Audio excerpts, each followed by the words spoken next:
Pagbati po sa inyong lahat mga kababayan at mga mahal po naming taga-subaybay. Ako po si Just Vlog. Rekta na tayo kagad mga kababayan. Nag-live kanina si Senator Alan Peter Cayetano mga kababayan at binira, pinatutsadahan niya ang mga nasa minority block mga kababayan. Matindi yung kanyang mga binitawang salita rito mga kababayan at gusto naming i-share po ito sa inyo. Hindi na tayo mag-aaksaya pa ng panahon bago ko i-play yung video mga kababayan. Kung kayo po ay bago pa lang sa ating munting programa, mag-like naman po kayo at i-share ang video ito, mag-subscribe. Pakipindutin nyo na rin yung notification bell dyan para nang sa ganun ay updated kayo sa mga videos na ia-upload natin sa mga susunod na mga pagkakataon mga kababayan. Beno mga kababayan, di na natin patatagalin pa, panoorin natin ang sabay-sabay ang bidyong ito ni Senator Alan Peter Cayetano.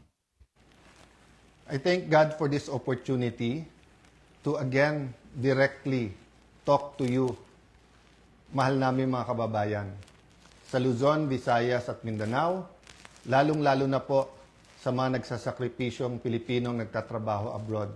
Magandang hapon sa inyo. Parati po natin pinagdadasal na pagpalain ang ating bansa. Kasama po sa pagpapala ay ang katotohanan. This verse, John 8:32, "Then you will know the truth, and the truth shall set you free." Madalas po ito makot, "The truth shall set you free." Yan po ay pwedeng gamitin sa spiritual, sa religious. It's a biblical principle, but it is also applicable to everyday life. For example, yung isang addict sa sugal man, sa drugs, pag hindi niya inamin sa sarili niya yung katotohanan na ako'y addict, na siya'y addicted sa drugs, for example, hindi siya masaset free. Hindi magkakaroon ng pagbabago.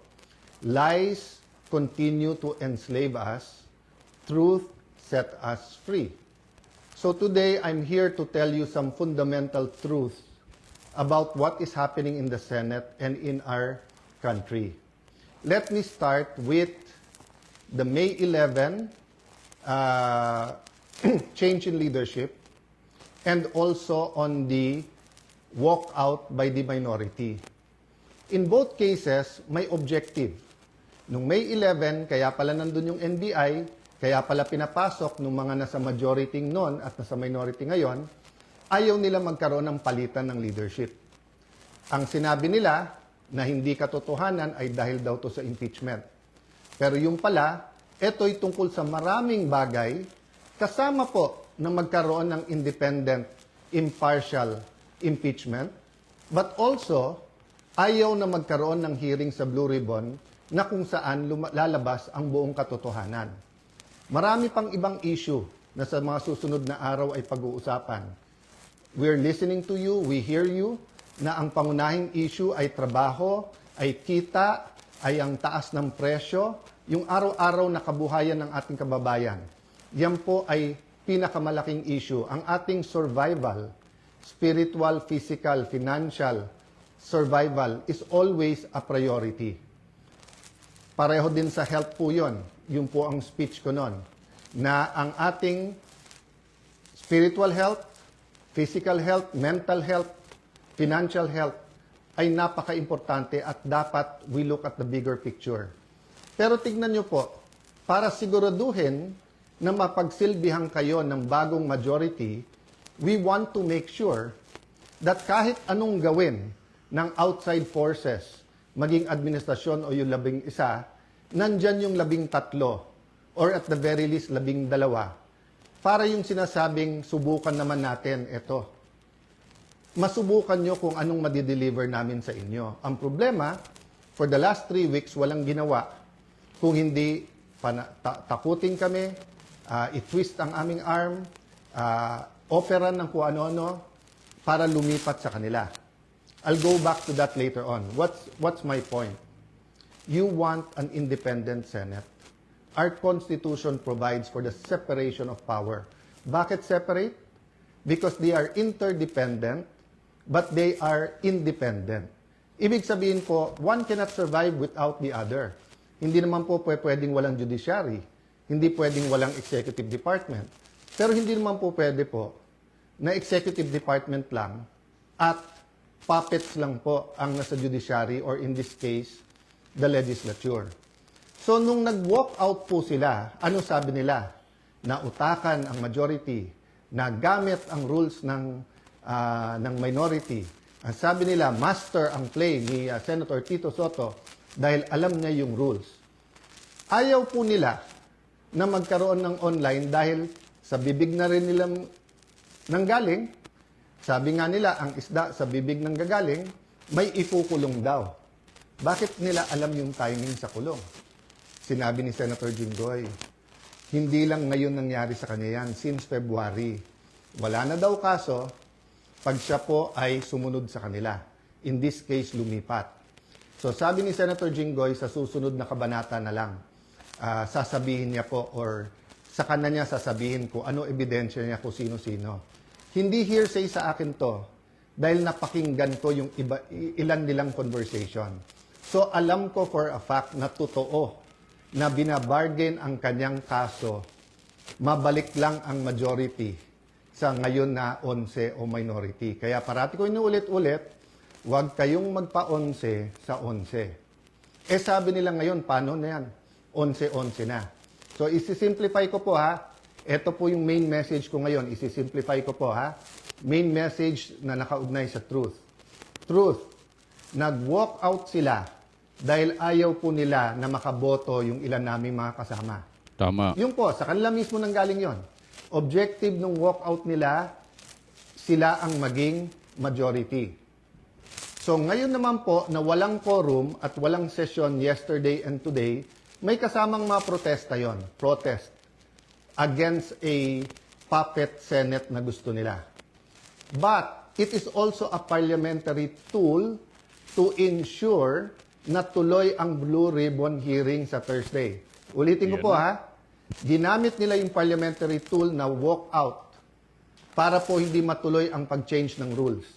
So ngayon po ang majority, ginagamit din po ang rules sa tama, morally, legally, to ensure na hindi agawin ang mga committees para po matuloy ang hearing ng Blue Ribbon sa Thursday. Yan yung At ang iba't iba pang mga importanteng hearing sa bawat committee.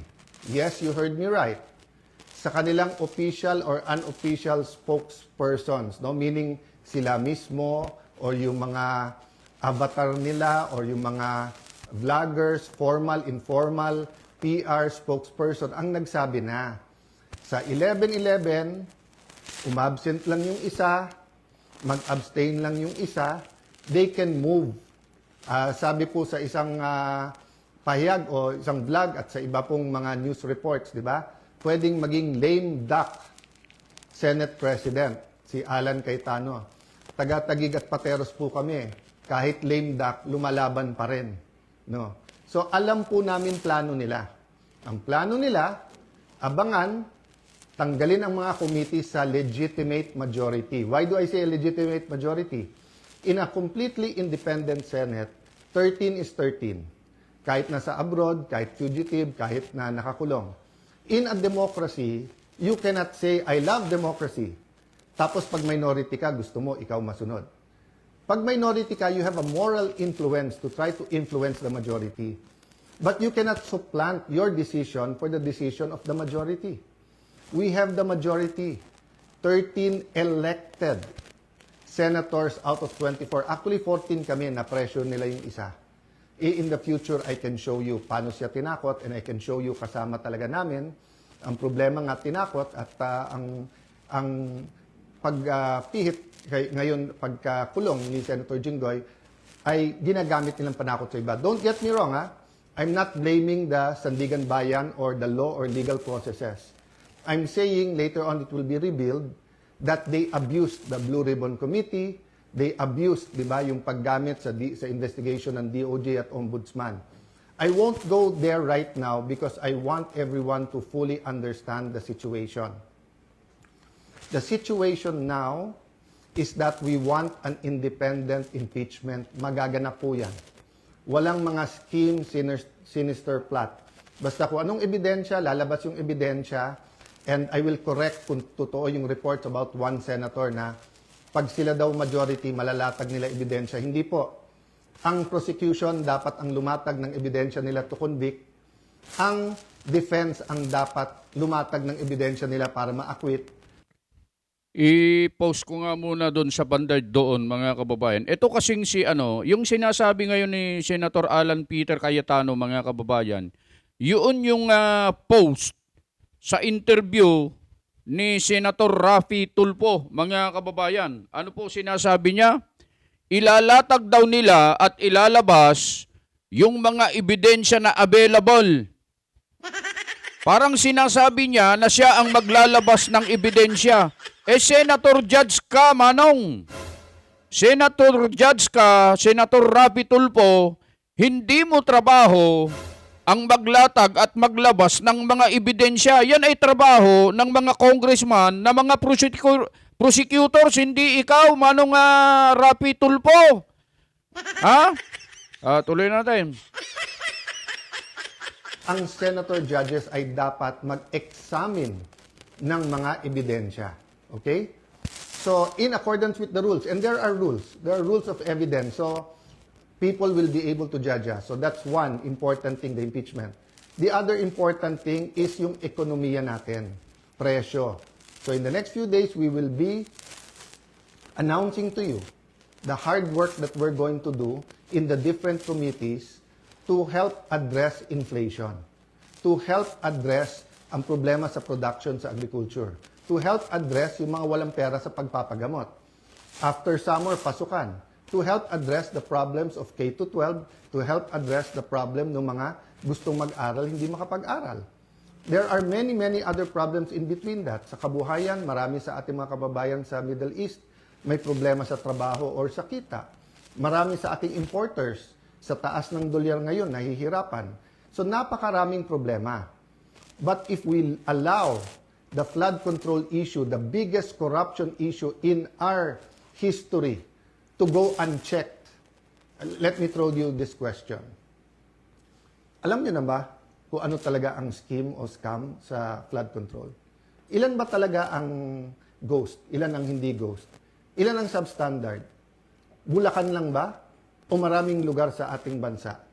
Senador lang ba? May congressman? May cabinet member ba? May mastermind ba o wala? Ano yung real numbers? Sa 1 trillion a year, sa 2023, 24, 25. Ano ba dyan ang tama? Ngayon ba? Wala na bang corruption ngayon sa infrastructure problems? Kamusta ang ating flood control? Pag umulan ba ng malakas ngayon, makakasiguro tayong hindi babaha? So, ang dami pong tanong. Hindi po ito masasagot kung wala tayong independent, impartial na hearing. May hearing ang ombudsman, may investigation at hearing ombudsman at DOJ. But what about the Blue Ribbon Committee? We gave Senator Lacson a chance. Napakatagal yon. Kayo na magkwenta ilang buwan o isang taon, di ba? So, Senator Marcoleta had one hearing. Pipigilan natin yon. Witnesses. Pag nandyan na yung witness, matetest natin. Kaya hindi ako nag-judge. Pag nakita ko sa press con, of course I'm intrigued. Of course I listen. I do a little bit of research. But until matesting yan sa cross-examination, dun pa lang ako maniniwala at ibabalandra ko po yan or isa side by side ko sa mga existing na ebidensya. So again, ulitin ko po ha, kailangan tignan po natin nangyayari sa Senado sa mas malaking konteksto ng katotohanan. Gusto ba natin na ang Senado ay maging kasangkapan, ay gamitin, no? Para ilabas ang totoo? O ito ay kasangkapan para itago ang totoo? Is the Senate for truth or not? Now, it's quite unique if you say that the number now is 11-11. So, what's important for me is we don't have a puppet or dependent Senate. And what's important to me is that on Thursday, matuloy ang Blue Ribbon, and tumuloy-tuloy yung iba't ibang mga committee. So we will keep you updated. There are many questions, there are many issues. Sa mga kapatid natin sa media, send your questions sa akin, MRO. This afternoon, I might answer some. If not, tomorrow, Thursday, Friday, I will be answering one by one all of those questions. But for today, I want us to all ask, hindi ba when we passed the 1987 Constitution, ang isang basic principle doon, katotohanan. Di ba nung nagkaroon ng EDSA 1 at 2, katotohanan. Pinakamalalaking skandalo sa buong mundo, Watergate. It's about truth, katotohanan. Ngayon, lahat ng propaganda sa Iran, sa Israel, sa US, presyo ng langis. Hindi ba ang isang issue dyan, katotohanan? Ano ba ang truth tungkol sa lahat na to? Ang corruption sa ating bansa ay hindi mabibigyan ng lunas kung walang pagbabago. At walang pagbabago kung hindi tayo magsisimula sa katotohanan. So I challenge all senators, both from the minority and majority, what's more important to us? Position, wag mabanggit yung pangalan natin, wag tayo makasuhan, malapit tayo sa administrasyon, 2028 may ambisyon. If you say you love the country, then why not fight for it? And you know, you may say a lot of things about Senator Jinggoy. You may talk about his past. But I will reiterate, I am a witness. Narinig ko yung mga offer sa kanya. Wala ka ng kaso, wag ka lang kakalas. Nung una, wag ka sumama dyan kay Senator Loren. Ngayon naman, kumalas ka at join the minority. The minority senators knows this. So stop lying. You know this. Some of you are using it in talking to us. Oh, sabi ko naman sa inyo, no? Pumili tayo ng 13, I'm ready to go anytime, any day. Basta't may 13 na. Show me 13, wala nang problema. Ang pakiusap ko lang, let that be 13 that are fighting for the truth. So that the truth can finally set all Filipinos free. God bless you. God bless the Philippines. Yan po, yung live kanina po ni Senator Alan Peter Cayetano na siya po ang kasalukuyang Senate President po sa ating Senado, mga kababayan. Napakatindi. Kaya yung kanina, mga kababayan, yung sinasabi po namin na dahilan kung bakit gumagawa din ng paraan ang majority para hindi nila maagaw yung liderato, mga kababayan. Tingnan nyo, totoo yung sinasabi natin. Pagka kasi nakuha po nila ang chairmanship sa lahat ng komite, mga kababayan, yung pagdinig dyan sa Blue Ribbon tungkol dyan sa flood control na yan, na anomalya, hindi na po matutuloy yan, mga kababayan. Wala na pong mangyayaring investigasyon, mga kababayan. Yun ang iniiwasan nilang mangyari, mga kababayan. Yun ang talagang ginagawa nila ng paraan para nang sa ganon, kahit isa lang, mga kababayan, sa Huwebes, sa June 4, mga kababayan, kahit isa lang na isasagawang pagdinig, hearing dyan sa Blue Ribbon tungkol dyan sa flood control, marami tayong malalaman dyan ng mga katotohanan, mga kababayan, sa pangunguna po ni Senator Rodante Marcoleta. Kaya aabangan po natin yan, mga kababayan. Kaya stay put lang po kayo, mga kababayan. Relax lang po kayo. Yan po, narinig na po natin si Senate President Alan Peter Cayetano nagbigay ng kanyang pahayag tungkol sa mga nangyayari ngayon. Aabangan natin. Sana matapos na po itong kaguluhang ito, mga kababayan. Para nang sa ganun makapamuhay na tayo ng matiwasay at wala tayong ganitong pati marami tayong mga kababayan nadadamay na eh. Nai-stress na. May nakausap nga po ako eh. Doon sa aming pinupuntahan tuwing linggo, may nakausap akong tao. Alam nyo, ang sabi niya, ano ba nangyayari sa ating bansa, bro? Sabi niya, nakaka-stress ang nangyayari doon sa Senado. Yung mga, lalo na yung mga senador, sabi niya, binanggit na yan, yung mga senador na si ganito. Alam niyo yung mga binanggit niyang senador, mga kasama doon sa minority ngayon, mga kababayan. Oo. Nakaka-stress daw sila, mga kababayan. Yun ay sabi niya, hindi ko sinabi yun, mga kababayan. Mga kababayan, manghawak tayo at sana yung sinasabi ni Senate President Alan, Yung katotohanan ang dapat na malaig, mga kababayan.